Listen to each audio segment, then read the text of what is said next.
요셉이 형들에게 이르되 내게로 가까이 오소서. 그들이 가까이 가니 이르되 나는 당신들의 아우 요셉이니 당신들이 애굽에 파는 자라. 당신들이 나를 이곳에 팔았다고 해서 근심하지 마소서. 한탄하지 마소서. 하나님이 생명을 구원하시려고 나를 당신들보다 먼저 보내셨나이다. 아멘. 자, 아마 이 말씀은 여러분들이 이미 다 알고 있는 요셉의 생애의 이야기고 또 창세기 마지막에 나타나는 말씀입니다. 오늘 말씀의 제목을 화해와 용서라는 제목으로 정했는데 아마 누구랑 싸워보신 분들은 아실 거예요. 싸우면 뭐 우리말에도 그런 거 있잖아요. 맞은 사람은 편히 자도 때린 사람은 뭐 한다고요? 발 뻗고 못 잔다는 이야기 있잖아요. 네, 그렇죠. 잠을 못 주무신 분들처럼 어제 누구를 때리신 것처럼 이렇게 다들 앉아 계시니까. 이 누구와 다퉈보신 분들은 아마 이런 경험들이 있을 거예요. 다툼뿐만 아니라 우리가 인생을 살다 보면 이런 일들이 참 많지 않습니까?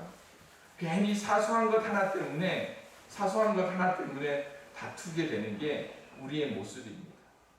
이제 농사를 짓다 보면 물 이렇게 되는 것 때문에라도 한 번씩 다투고 또 좁은 농로를 가다 보면 어떻습니까? 이 마주치면 서로 기싸움을 하잖아요. 그렇지 않습니까? 요즘은 워낙 길을 잘 닦아놔서 이제 서로 이해하면 되는데 옛날에는 어떻습니까? 땅 요만큼 더, 논둑 요만큼 더 하려고 어떻게 해요? 서로 싸우고, 그런데 그거 요만큼 더 해가지고 지금 더 잘 살고 있습니까? 그렇지는 않죠. 시간이 지나면 다 어떻게 합니까? 내가 옛날에 왜 그랬을까 하는 생각도 듭니다. 또 어떻습니까? 맞았다고 또 당했다고 해서 또 그걸 평생 들고 이렇게 있는 사람들도 있잖아요. 그러다 보면 또 뭐가 됩니까? 괜히 이런 말 써도 되는지 모르겠어요. 쪼잔한 사람처럼. 그렇지 않습니까? 그래서 제가 뭐 조금 살아보니까 그런 것 같아요.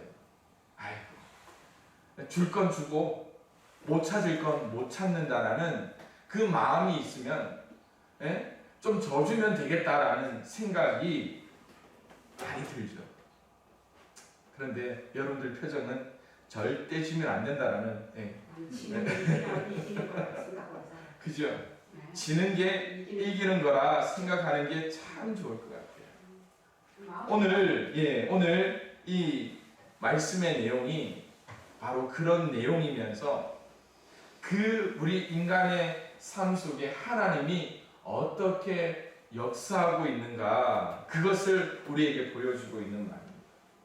요셉과 이 요셉을 팔았던 10명의 형제들이 이제 말씀 가운데 만나게 됩니다. 만나게 된 것도 좋은 일로 만난 게 아닙니다. 무슨 일이 있었는가 하면 벌써 이 중동과 북아프리카 지역에 하나님께서 말씀하신 바대로 이 가뭄이 심해지니까 각국 백성들이 양식을 사려고 애굽으로 들어와서 어떻게든 자기가 가지고 있는 몫을 주고 양식을 사게끔 하게 되었다라는 것입니다. 이것이 흔한 일은 아니었지만 그렇다고 해서 이쪽 사람들이 가뭄과 기근에 대해서 대비하지 않은 것도 아니에요. 다시 말씀드리면 이번 가뭄은 몇 년 동안 계속되는 가뭄입니까? 7년이에요. 7년. 긴 병에 장수 없다지만 효자 없다지만 여러분 이 7년의 기근 동안 이 사람들이 어떻게 해야 할지 막막할 때에 이 애굽 이집트의 창고에는 양식이 있다라는 말 그 자체는 생명에 대한 복음처럼 들릴 수밖에 없었죠. 그런데 그 뒤에는 누가 있었습니까? 요셉이라는 총리가 있었습니다. 이 요셉이 통치하면서 10명의 형들이 올 때 어떤 모습이었을까요? 요셉은 이 10명의 형들의 얼굴을 기억하고 있습니다. 이 형들은 옷을 받고 있고 또 남들보다 높은 자리에서 명령을 내리는 그 요셉의 얼굴을 알아채지 못했습니다. 그리고 이 형들은 요셉에게 무릎을 꿇고 양식을 구하고 있습니다. 첫눈에 그 상황을 보면서 요셉이 어떤 마음을 가질 수 있었을까요? 아마 참 하나님은 사람을 잘 고르셨어요. 하나님이 함께 하셨으니까 아마 이 속에 잡다하고 아마 하나님께서 어떤 마음을 주셨는가를 그 속에 생각하게 되었습니다. 그때 요셉은 어떻게 이야기합니까? 42장 9절에 보니까 요셉이 그들에 대하여 꾼 꿈을 생각하고, 언제 꿈입니까? 벌써 수십 년 전에 꾼 꿈을 생각하고 그들에게 이렇게 이야기하는 겁니다. 꿈이 성취되었다라고 이야기하며 형제들을 얼싸는 것이 아니라 너희는 정탐꾼들이라 라고 이야기합니다. 이 과정에서 형들은 신문을 받으면서 어떤 마음을 할까요? 42장 21절을 보면 이 형들의 변화를 먼저 볼 수가 있는 거예요. 그들이 서로 말하되 우리가 아우의 일로 요셉의 일로 말미암아 범죄하였도다. 그가 우리에게 애걸할 때에 살려달라고 이야기할 때에 그 마음의 괴로움을 보고도 듣지 아니하고 그들을 팔아버렸다. 그렇게 이야기하며 그들의 잘못에 대해 뉘우치고 있는 모습을 보게 되는 것이죠. 여러분, 이쯤 하면 형들을 용서해 줄 마음이 요셉에게 생겼을까요? 아마 성경을 읽다 보면 벌써 그 마음에 용서하는 마음이 생겼습니다. 그런데 설교 제목이 뭡니까? 용서와 화해예요. 용서는 내가 일방적으로 용서했다라고 이야기할 수도 있습니다. 그런데 화해라는 것은 뭘 해야 되는 겁니까? 내 손과 그 사람의 손이 맞잡아야 되는 거예요. 내가 너를 용서해 줄게. 그러기 위해서 나에게는 상대방에게 뭐가 있어야 됩니까? 용서에 상응하는 뉘우침이 있어야 된다는 것이죠. 그 과정을 보기 위해서 요셉은 뭘 할까요? 또 한 번의 시험을 하게 됩니다. 요셉이 다시 한 번 더 양식을 사러 왔던 그 형제들의 주머니에 뭘 넣습니까? 예, 귀한 이것들을 넣게 되죠. 그런데 그 속에 요 베냐민의 자루에는 뭘 넣는가 하면 요셉이 점을 칠 때 사용하는 은자를 넣음으로 말미암아 그 형제들을 도둑으로 몰게 되는 거예요. 이쯤 하면 이 형들의 마음이 본성이 드러날 걸로 이제 생각했을 겁니다. 아무리 성인군자라도 어려움을 겪게 되면 뭘 할까요? 이 형들이 시간이 지나서 그들 마음이 변화되었다고 생각할 수 있겠죠. 한 번의 시험을 통하여서 너희가 정탐꾼이라. 그 후에 그들이 지불했던 그 모든 재물들이 다시 자기 주머니에 있었던 것들을 보고도 놀랐는데 더 놀라운 게 뭡니까? 베냐민에게는 요셉의 은잔이 들어있었다라는 거예요. 이걸 보면서 그들이 어떤 생각을 할까요? 이전 같으면 베냐민 요셉 같은 핏줄을 받아가지고 저 몰래 도둑질한 거 아니야? 이왕 이렇게 된 거 베냐민 떨쳐내고 우리 열형제만 가서 잘 먹고 잘 살자 라고 이야기할 수 있었을 거예요. 계란 잘 먹겠던 저는 그렇게 이야기할 수도 있었어요. 그런데 44장 16절에 보면 아주 기가 막힌 이야기가 나옵니다. 유다가 말하되 우리가 내 주께 무슨 말을 하오리이까? 무슨 설명을 하오리이까? 우리가 어떻게 우리의 정직함을 나타내리까? 하나님이 종들의 죄악을 찾아내셨으니 우리와 이 잔이 발견된 자가 다 내 주의 노예가 되겠나요? 뭘 합니까? 먼저 엎드리면서 변화된 그들의 모습을 보여주는 거예요. 그리고 요셉 베냐민 한 사람을 인질로 삼겠다라고 이야기할 때 뭐라고 합니까? 베냐민만 그 책임을 져야 한다라는 그것이 아니라 우리 모두가 이 일에 책임자가 되겠다라고 이야기하면서 선처를 요하는 이 형들의 모습을 보면서 요셉에게 변화가 생깁니다. 무슨 변화가 생깁니까? 이 형들이 변화됐구나. 그러면서 그 솟아오르는 감정을 누르면서 혼자 자기 방에 가서 엉엉 울다가 나와서 이제 형들에게 자신의 정체를 드러내면서 형들을 얼싸안고 용서하는 모습을 보여주고 있다는 것이죠. 사랑하는 성도 여러분, 우리는 이 사건의 결론을 이미 알고 있었습니다. 무엇 때문에 알고 있었습니까? 요셉의 꿈을 통하여 이미 보여주신 바예요.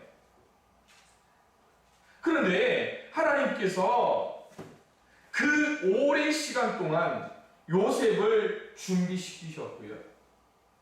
그 시간 동안 요셉이 없는 동안 아버지를 모셨던 열 형제와 동생 베냐민을 통하여서 그들의 심령을 준비하셨던 하나님의 모습을 보게 됩니다.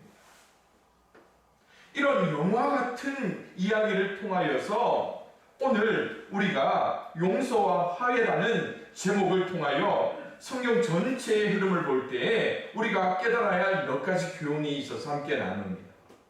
그 첫 번째는 바로 이야기했듯이 형들의 뉘우침 속에서 요셉의 용서가 나타나야 한다는 것이죠. 오늘 이 사건은요, 우리의 죄의 문제, 거기에도 동일하게 나타나는 것입니다. 그러기에 자세히 한번 생각해 보시기 바랍니다. 요셉은 위에서 언급한 두 시험을 통하여서 형들이 과거 자신을 죽이자, 팔자 하며 가정의 불운을 일으켰던 그 사건에 대해서 충분히 뉘우치고 있다는 것을 깨닫게 됩니다. 아마 여러분들도 마찬가지잖아요. 가정에서 어떠한 일로 한번 다투게 되면 결국 누가 먼저 용서를 합니까? 용서의 차원에서는 잘못 안 한 사람이 용서를 합니다. 언제 용서를 하게 됩니까? 잘못한 당사자가 어떤 일에 대해서 내가 잘못했다라고 이야기할 때, 한 번은 정탐꾼으로, 한 번은 도둑으로 궁지에 물었는데 그 속에서 원통이 하면서도 결국 누구를 바라봅니까? 자신들의 과거의 잘못, 요셉 하나의 그 생명에 대해서 잘못했던 것들을 뉘우치면서 하나님 앞에 용서를 구하는 형들의 모습을 보게 됩니다. 여러분, 뉘우침이 없는 자의 용서는 받을 수가 없는 것 아닙니까? 하나님께서도 마찬가지예요. 제사, 예배의 문제에 있어서도요, 무엇을 우선순위로 두고 있습니까? 회개의 차원에서 하나님께서는 먼저 엎드기를 원합니다. 회개의 차원에서도 뭘 이야기합니까? 말의 회개가 아니에요.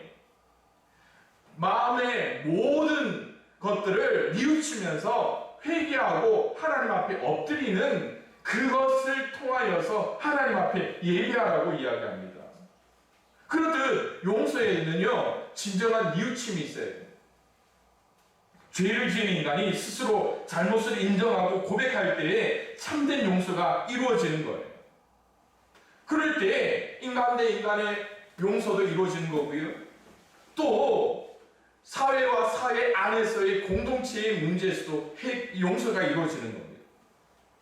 특별히 가정의 달을 맞아서 오늘 이 말씀을 볼 때 우리 속에 다가오는 게 참 많잖아요. 아마 가장 큰 문제는 국가와 국가의 문제일 수 있겠죠. 그런데 가장 사소하면서도 가장 빈번하게 일어나는 갈등의 문제는 어디에서 일어납니까? 가정이라는 겁니다. 그 가정에서 여러분, 내가 통 큰 용서를 하고 싶어도 우리는 항상 이야기하잖아요. 저 사람이 먼저 뉘우쳐야 되는데. 그런데 여러분, 저는 하나님의 말씀을 찾아보게 됩니다.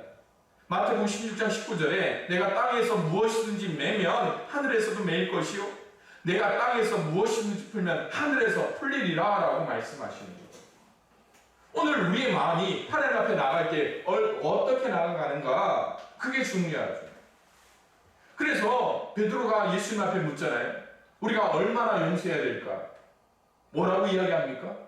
예수님께서는요, 70번씩 7번, 그 수가 아니잖아요. 언제까지? 끝없이 용서하라고 말씀하고 있다라는 겁니다. 그런데 오늘 요셉의 형들의 변화는 하나님의 일을 이루기 위해서 분명히 필요했습니다. 왜 그럴까요? 형들이 요셉을 죽이려 할 때 꿈꾸는 자가 오는도다. 우리가 저를 죽이면 그가 꾼 꿈이 어떻게 되는가 보자라고 이야기했어요. 그가 꾼 꿈이 아닙니다. 그 꿈을 준 주체는 누굽니까? 하나님이에요. 형들이 하나님 앞에 맞서려고 할 때에 결국 희생양이 필요했죠. 누굽니까? 요셉이라는 겁니다. 그러기에 사랑하는 성도 여러분, 오늘 우리의 삶에서 여러 가지 문제들이 있고 또 여러 가지 삶의 고비고비들이 있을 때 때로 나의 잘못에 대해서는 먼저 뉘우치며 엎드릴 수 있었으면 좋겠습니다. 또 하나, 내가 피해를 입었다. 내가 누군가에 의한 여러 충격을 받았다. 할 수 있다면 하나님 앞에 맡기며 우리 속에서 먼저 용서를 통한 회복을 간구할 수 있는 저와 여러분들이 될 수 있기를 주님의 이름으로 축원을 드립니다. 두 번째로, 하나님께서는요, 하나님의 나라를 위해서 한 사람을 세우시고 섭리하신다는 사실을 여러분 기억할 수 있었으면 좋겠습니다. 다시 한 번 더 말씀드리면 하나님은 요셉을 세우셨어요. 요셉을 통해서 섭리하시는 거예요. 그런데 저는 오늘 이 말씀을 통하여서 하나님은 오늘 또 우리 각자를 통하여 하나님 나라를 위하여 하나님께서는 여전히 섭리하고 계신다는 그 사실을 여러분들 믿으시기를 바랍니다. 창세기 45장 5절에 보면요, 이 요셉의 귀한 고백이 나옵니다. 당신들이 나를 이곳에 팔았다고 해서 근심하지 마소서, 한탄하지 마소서. 하나님이 생명을 구원하시려고 나를 당신들보다 먼저 보내셨나이다. 여러분, 요셉은요, 하나님께서 형들보다 나를 먼저 애굽으로 보내셨다. 무엇 때문에? 하나님께서 생명을 구원하기 위해서 하나님의 뜻을 세우셨기 때문에. 여러분, 앞서 이야기했지만 이 말씀을 보면 요셉의 인생이 누구와 닮았다라고 생각할 수 있습니다. 예수님의 그 길처럼 요셉의 그 인생이 얼마나 고난 가운데 있었는지, 인류를 구원하기 위해서 예수 그리스도를 세상에 보내신 하나님의 사랑, 그리고 그 하나님의 사랑이 어떻게 나타납니까? 고비고비 때마다 하나님께서 그 예수 그리스도를 통하여서 살리시고 또 표적을 보이시고 먹이셨던 사건, 오늘 요셉을 통하여서 나타내 보이시고자 하는 그 일이 바로 이곳에 나타났습니다. 요셉의 삶을 한번 되돌아보십시오. 형들의 미움을 받습니다. 죽음의 구렁텅이에 빠집니다. 죽을 줄 알았지만 형들이 이스마엘 상인들에게 요셉을 꺼내서 팔게 됩니다. 친위대장 보디발의 집에 갑니다. 그리고 감옥에까지 내려가죠. 여기서 한번 되돌아오십시다. 그가 무엇을 잘못했습니까? 요셉이 뭘 잘못했습니까? 잘난 거 잘났다고 했는데, 그렇지 않습니까? 사랑받은 이유 때문이죠. 오늘 우리가 불렀던 찬양의 가사 한번 보십시다. 앞서 우리가 불렀던 이 믿음 더욱 굳세라, 그 찬양을 보면요, 주의 사랑받는 주의 자녀라, 주께서 뜻하신 일 우리를 통해 펼치신다. 여러분, 찬양의 가사도 보면 우리를 통해 펼치신다 했는데 그 다음 구절이 뭡니까? 고통과 슬픔 중에, 여러분, 이게 나온다니까요. 그래서 제가 오늘 이 찬양을 골랐는데, 그때 요셉이 뭐합니까? 주님을 더욱 의지하는 거예요. 외로움도 이겨내고 주님을 더욱더 예배하는 요셉의 삶을 보게 되잖아요. 오늘 하나님께서 이 한 사람을 통하여 역사하시고 섭리하시는 것이 어떤 모습인가 우리에게 보여주는 겁니다. 하나님께서 그를 보존하기 위해서, 하나님께서 요셉을 살리시기 위해서, 하나님께서 그 야곱의 12형제를 살리기 위해서, 또 누구를 살리기 위해서입니까? 하나님께서 이스라엘 백성을 애굽 땅에서 살리시기 위해서. 그리고 그 이스라엘 백성이 뭘 이루게 됩니까? 나라를 이루는 거예요. 민족을 이루는 거예요. 그 후에 출애굽할 때 하나님께서 무엇을 약속합니까? 제사장 나라가 되겠다라고 약속하면서 하나님께서 세우신 그 뜻이 있는데, 여기서 요셉이 구덩이에서 죽어보십시오. 일이 일어납니까? 아닙니다. 이 친위대장 보디발의 집에서 여기가 좋사오니 총리의 그 집에 총무일 하면서 그냥 일생을 마쳤다고 생각해 보십시오. 하나님의 역사가 일어날까요? 아닙니다. 감옥에서 간수를 도와서 일을 하고 있습니다. 야, 세상 감옥에서도 그렇게 편하니까 여러분 그 자리에 머물러 있는 게 좋겠습니까? 아니죠. 요셉에게 이루고자 하시는 하나님의 섭리가 있습니다. 뭘까요? 10명의 형들의 별단이 그에게 절하는 게 아니에요. 달과 별, 달과 해, 별들이 절하는 게 아니에요. 하나님의 나라를 꿈꾸며 이루는 거예요. 우리는 인생을 살면서 그 좋은 데에 머물러 있기를 원하잖아요. 그렇지 않습니까? 아마 이제 코로나19 사태 이후에 그런 일이 일어날 거예요. 제가 지난번에도 황성주 박사 글 인용하면서 10번째가 뭡니까? 이제 전 세계적으로요, 이민이나 이런 국제 교류가 막히겠지만 이주의 문제가 거론된대잖아요.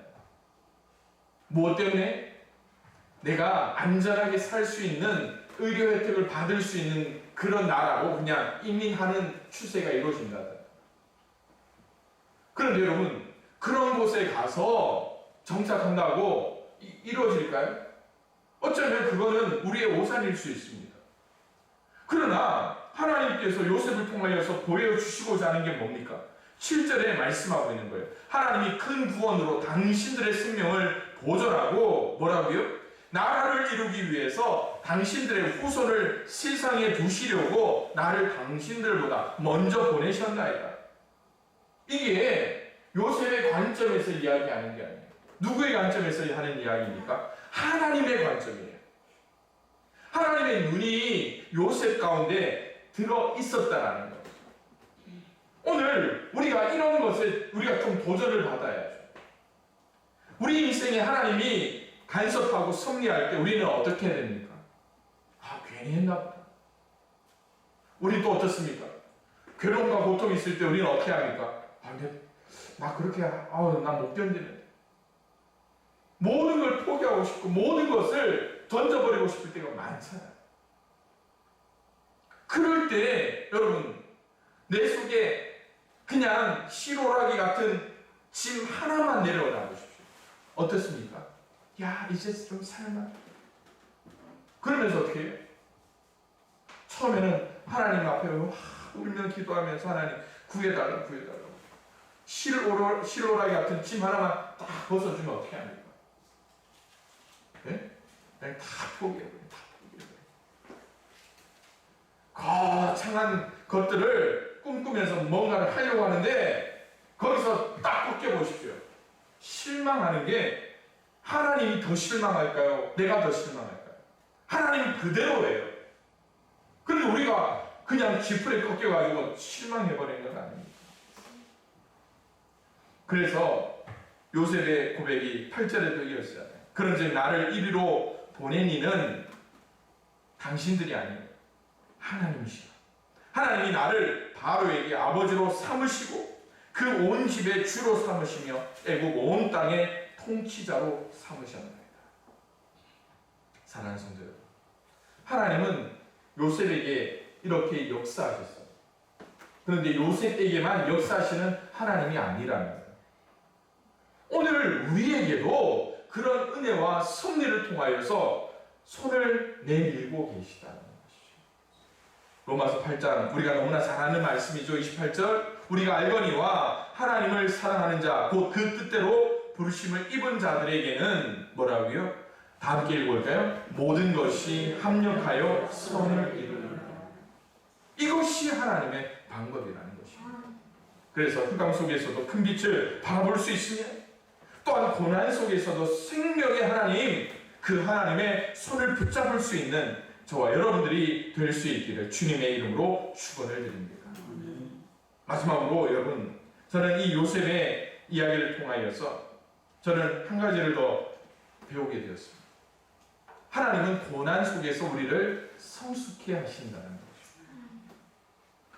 요셉의 인생을 한번 보십시오.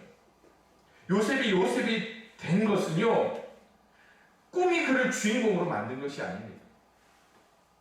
그가 꾼 꿈이 요셉을 주인공으로 만든 게 아닙니다. 요셉이 된 것은요, 꿈을 통해 주어진 고난을 이겨냈기 때문에 이루어졌던 거예요. 삶의 자리에서 우리는 안주하고 싶지만 그것은 하나님의 뜻이 아닙니다. 요셉이 10대의 요셉이라 생각해 보십시오. 채색 옷, 아버지 야곱이 입혀준 그 채색 옷을 입고 오늘 이 10명의 형제들을 맞았다고 생각해 보십시오. 아마 이렇게 이야기할 겁니다. 누구 목부터 칠까? 그렇지 않습니까? 누구 목부터 쳐야 됩니까? 아마 그냥 10명 그대로 세워놓고 그냥 빵 쏘고 싶겠죠. 그런데 이 고난이라는 과정은 뭘 만들어냈는지 아십니까? 요셉의 성숙을 또 만들어냈다는 것을 저는 보게 됩니다. 형들을 용서하게 된 것은요, 꿈을 통해 주어진 고난 때문입니다. 오늘 우리의 삶을 한번 되돌아봅니다. 우리의 삶의 여유가 무엇을 의미할까요? 아마 지금 우리 속에 주어진 여유는요, 아마 여러분과 여러분의 인생을 통하여서 내가 얼마나 성숙해져 있는가를 드러내는 모습일 수 있습니다. 그 속에서 총리가 된 요셉은 형들에 대한 용서할 마음이 생겼고요.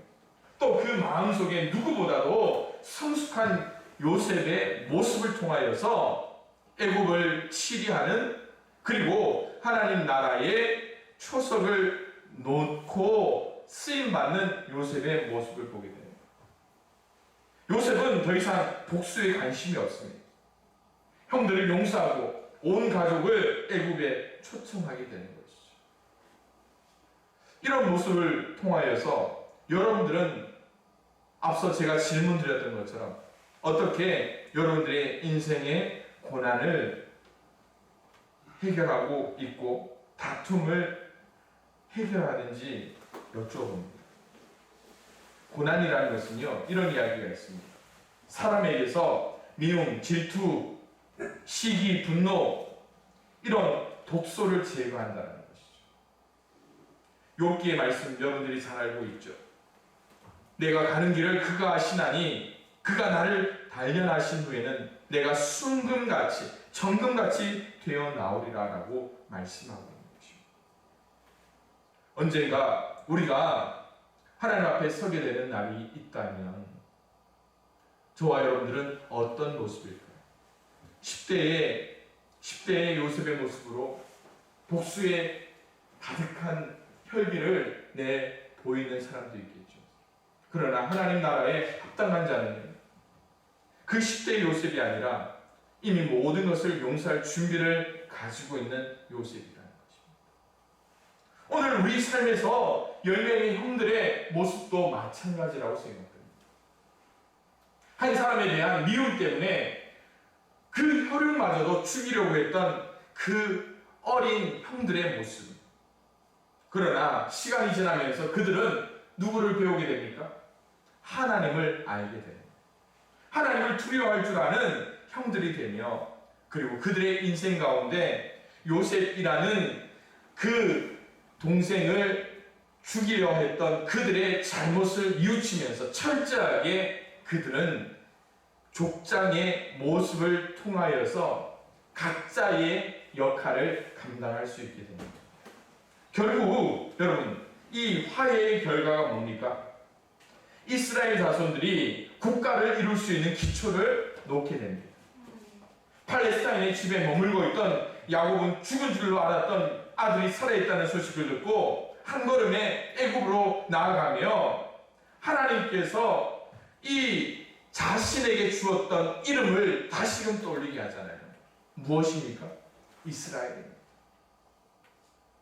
이스라엘의 12지파를 하나님께서는 이 팔레스타인 땅에서 이루게 하신 것이 아니라 어디에서? 애굽 땅에서 초석을 놓게 하십니다. 그러기에 사랑하는 성도 여러분, 창세기 전체의 흐름을 통하여서 하나님이 어떤 하나님인가를 여러분 생각해 보십시오. 하나님이 창세기에 나타나신 하나님이 나와 내 가정에 어떤 역할을 합니까? 생전 예수를 모르던 우리 집이, 예수를 알지 못하던 집이 나로 인하여서 신앙의 일대를 삼게 하신 그 역사가 어떤 모습입니까? 그리고 그 집 안에서 나로 인하여서 자손들에게 예수의 영향력을 심으며 살아갈 때에 여러분 기억하잖아요. 내가 예수 우리 집에서 처음 믿었기 때문에 뭐든 힘들어.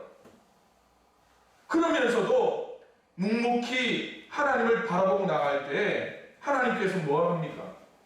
우리 집을 믿음의 가문으로 세우시는 그런 과정들을 보게 되잖아요. 사랑하는 성도 여러분, 그렇기 때문에 이 창세기 마지막 설교를 용서와 화해라고 정했습니다. 그 용서를 통하여서 이제 이 지파가 출애굽 과정과 또 그 민족을 이뤄가는 그 과정 속에서 어떤 역사들이 일어나는가 잘 살펴보면서 하나님의 섭리를 배우며 또 내가 어떠한 성숙과 성찰의 신앙으로 변해가야 할 것인가를 분명히 배우며 나갈 수 있는 저와 여러분들이 될 수 있기를 주님의 이름으로 축원을 드립니다.